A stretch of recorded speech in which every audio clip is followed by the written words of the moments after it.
right, so now we're gonna move on here. Where are we at? Delays, and more delays. All right. So we literally just got a what was it? A little teaser trailer just a couple weeks ago.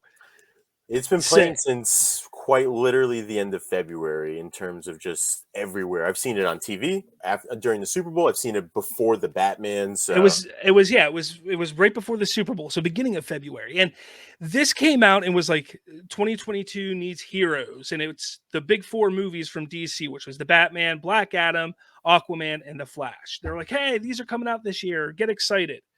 Well, they decided to just this other day, and this is coming courtesy of the Cultured Nerd once again, that out of nowhere, Warner Brothers has shifted its entire DCEU slate. Let's see, where is it at here? Well, first off, we got a little message from Dwayne "The Rock" Johnson. Beautiful Hawaii. All right, guys, I've got some big and exciting news to share with you coming out of our movie industry.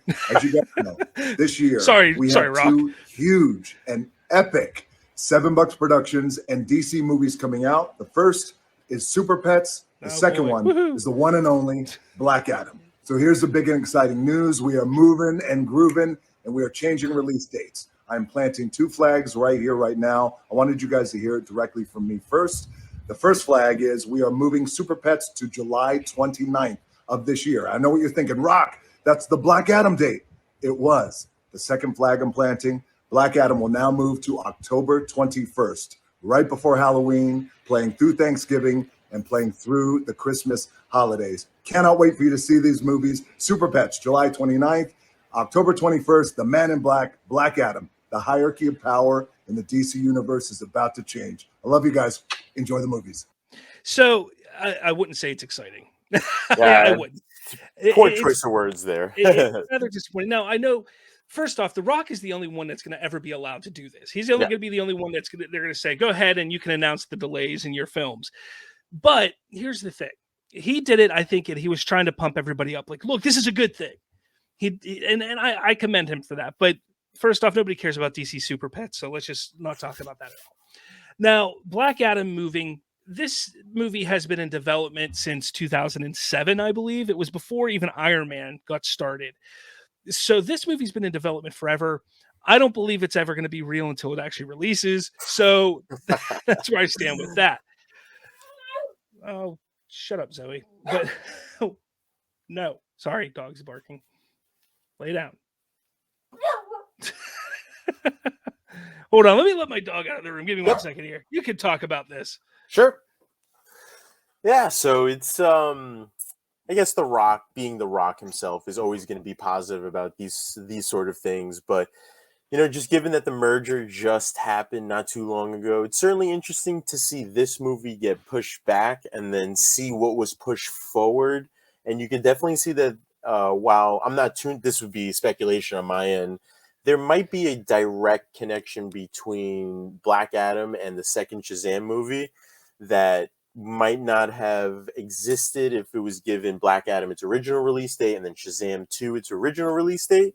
But I do find it interesting that Shazam was moved up to be the direct follow-up to the next DCEU entry for sure. So it's going to be interesting. Like you said, DC Animated Pets, or whatever the name of the movie is, other than Keanu Reeves being Batman, it's not really something that piques my interest. But it's definitely going to be interesting to see why they decided to move Shazam 2 to directly follow up Black Adam. Maybe we get some sort of hint that these two characters will eventually share the silver screen together, which I believe is, I guess, long overdue for sure. So it's going to be interesting, but obviously with the rest of the movies that were shifted, it's definitely telling for sure. So I'll let you continue where you were at.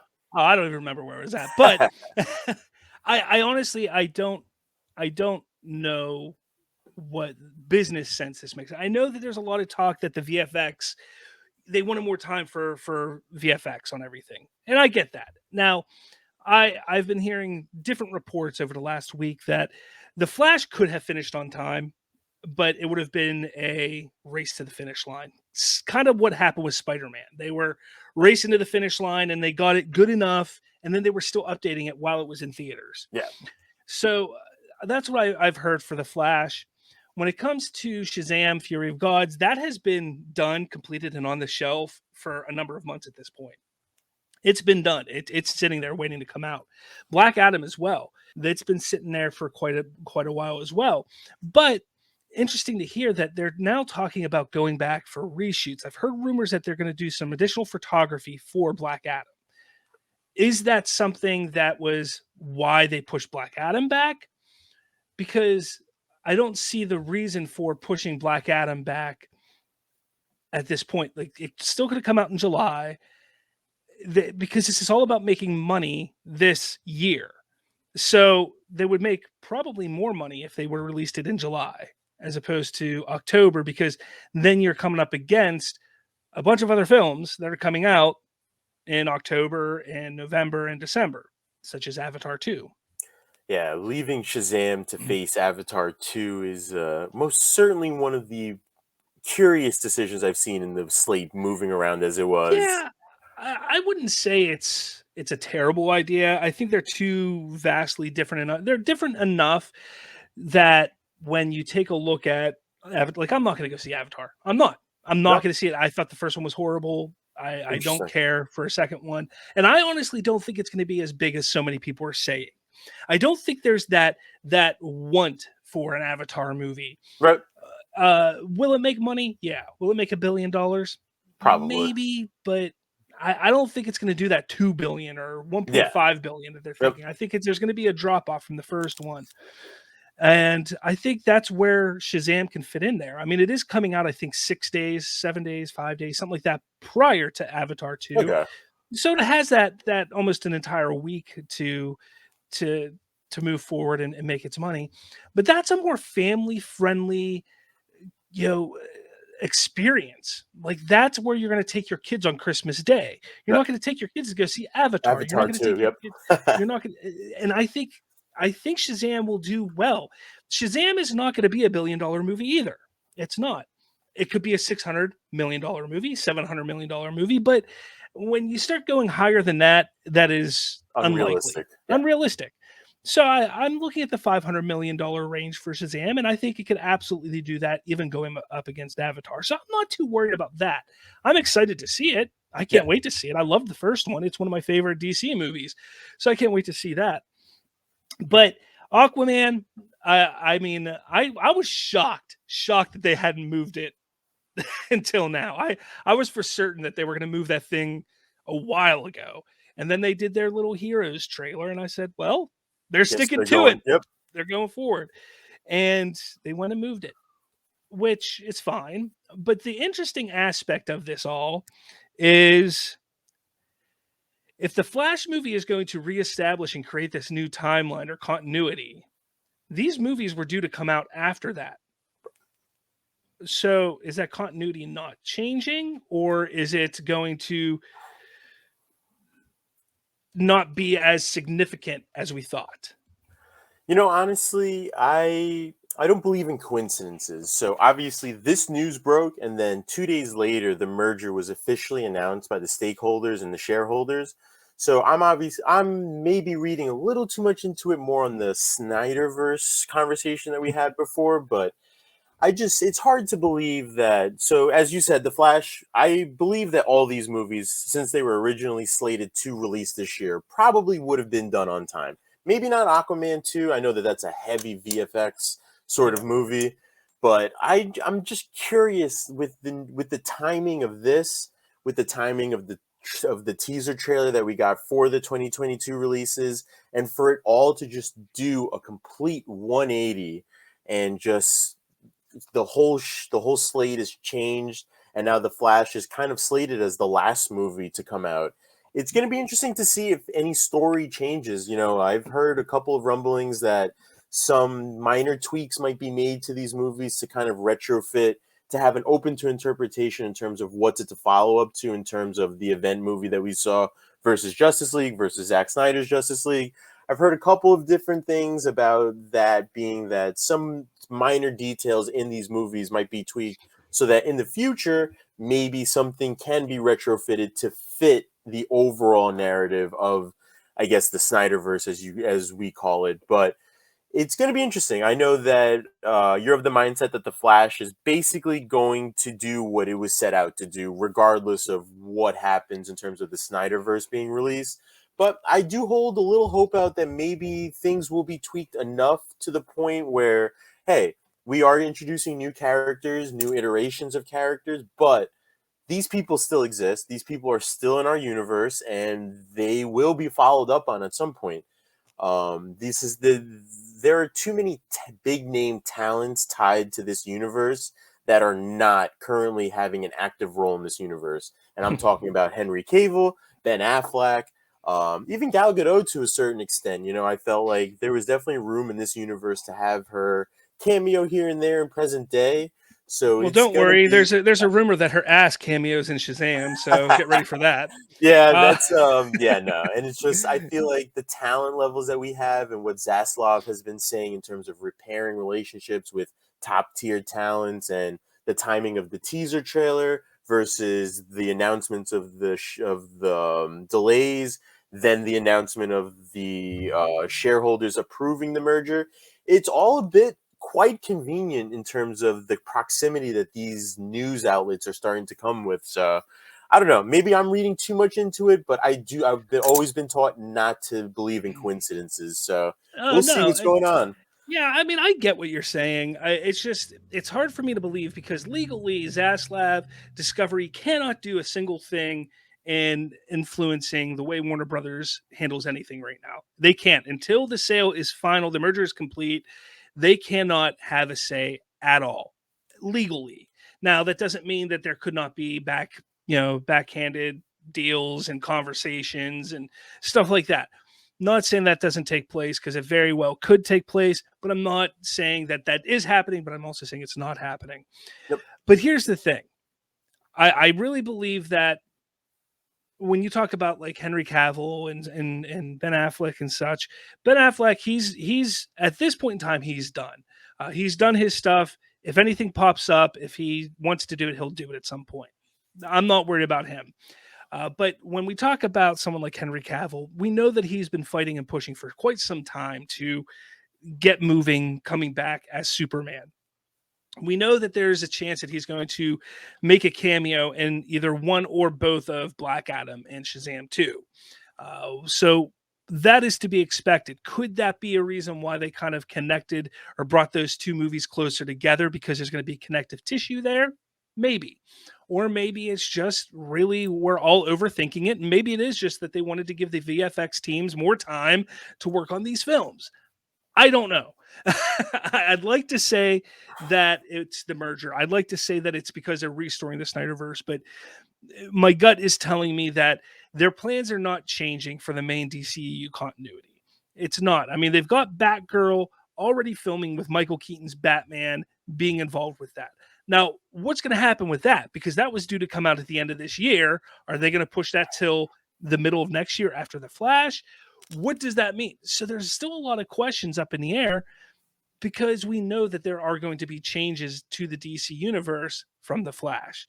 So that's kind of where I stand with it is like at this point, I think it's more of a wait and see. I would love the Snyderverse to be restored. I would love for that to everything that's happening to mean that. But I also would understand if it's just VFX, if they were like, yep, we just want to get the VFX done. That's all. Honestly. I just think that for the Flash to be delayed for as long as it was delayed, like I could understand if it was just pushed back into early next year because it was slated to come out, I believe, in November, if I'm not mistaken. Yes. So if it was slated to come out in the first half of 2023, I could kind of understand it, but for it to be pushed back a whole year is kind of. I mean, really, the Flash has been delayed 5 times already. Yeah, that's another movie that I don't really believe exists until I see it. One of the greatest quotes of the show so far. But honestly, I mean, and it's funny because I think it was last Tuesday after our show, we were messaging each other. And I was like, hey, what do you want the show to be about next week? And you're like, oh, how about what's next with the future of DC? What's coming after Batman? And then all of this happened this week. Like this whole entire craziness in regards to the schedule changing and lineup changing and everything like that. So it worked out really well for us to be able to talk about it. But do we have a reason to be excited for DC right now? Well, there's always a reason to be excited. These are take everything that's happened behind the scenes out. These are characters that, people have grown up with, whether through the comics or through the movies. As you said, Michael Keaton. Michael Keaton was the first superhero movie I've ever seen. So just looking forward to these iteration of characters. I loved Shazam. I cannot wait to see what The Rock looks like in a DC universe film. Aquaman was pretty dope to me, and to see a follow-up where he's a full-out king of Atlantis is something that I cannot wait to see. Obviously, The Flash, just given the basic premise of the movie, is something that is interesting. Going back in time, visiting alternate universes. I know Marvel's, I guess, already kind of beat them to the punch when it comes to the multiverse, but DC can do a whole bunch of different things with their multiverse. So I think it's going to be, obviously there's always a reason to be excited. You should never let, for the Snyderverse fans out there, if the Snyderverse gets restored, doesn't get restored, whatever, these are characters that are based off of Zack Snyder's interpretation of characters that were previously introduced to us and built off of that universe. So I think there's always a reason to be excited for new properties to come. I just think that with introductions to new storylines and stuff, it takes a breath of fresh air into the DCU. Something that I feel like has been long overdue for quite some time, honestly. Like, as you said, Shazam was a complete palate cleanser for me. Like, from what we're used to in the DCEU, like, it's obviously connected to obviously the Snyderverse of the DCEU, but just to have a complete palate cleanser with that, and even Aquaman in a way too, for that matter, it was a breath of fresh air. And it's something that, you can introduce different genres into this universe. And I think that's something that they need to embrace a whole lot more for the future and the, I guess, future outlook of these movies and universe, as you could say, or multiverse for that matter. Batgirl is also a very interesting character that I'm kind of familiar with from the comics, and what direction they take her in is going to be fascinating. Sasha Cal's Supergirl, like, there's a bunch to be looking forward to, so it's going to be interesting, that's for sure. So what is Culture Nerd hinting at? There's a storm coming, Mr. Wayne. Wonder what they're hinting at. Reach out to Taylor, find out if he knows anything. I will most certainly will, and keep it to myself for sure. So exactly, yeah, we can't tell anybody anything. Yeah. Anyway, but yeah, I mean, look, like you said, there's a reason to be excited for what's coming in DC, DC films for sure. Blue Beetle's still is coming up. I can't wait for that. Regardless of how I feel about what they're doing with Batgirl, I don't think the suit looks all that great, but hey, I'm interested to see what they do. And like I said, with the Flash and with Michael Keaton, I just want to see, I'm interested to see what they do with it. But I am excited for Rock. I'm excited for Black Adam. I'm excited for Shazam 2. Aquaman 2, I'm excited for. So I think there's plenty of reason to be excited, especially because they have a plan. There is a plan in place. Just because we don't see it yet doesn't mean it's actually there. They do have a plan. They have an idea of how they want to move these characters and this continuity forward. I'm just hoping that when Zaslav comes in, he doesn't blow it all up. Right. But we will definitely see what goes on there for sure. But everybody out there, let us know what you think. Your thoughts. Throw in the comments below what you think of what's going on with the DC film universe. Is it a smart move in delaying all this? Is it a stupid move? Do you not care at all? Just let us know in the comments. I want to know. I want to know what everybody thinks.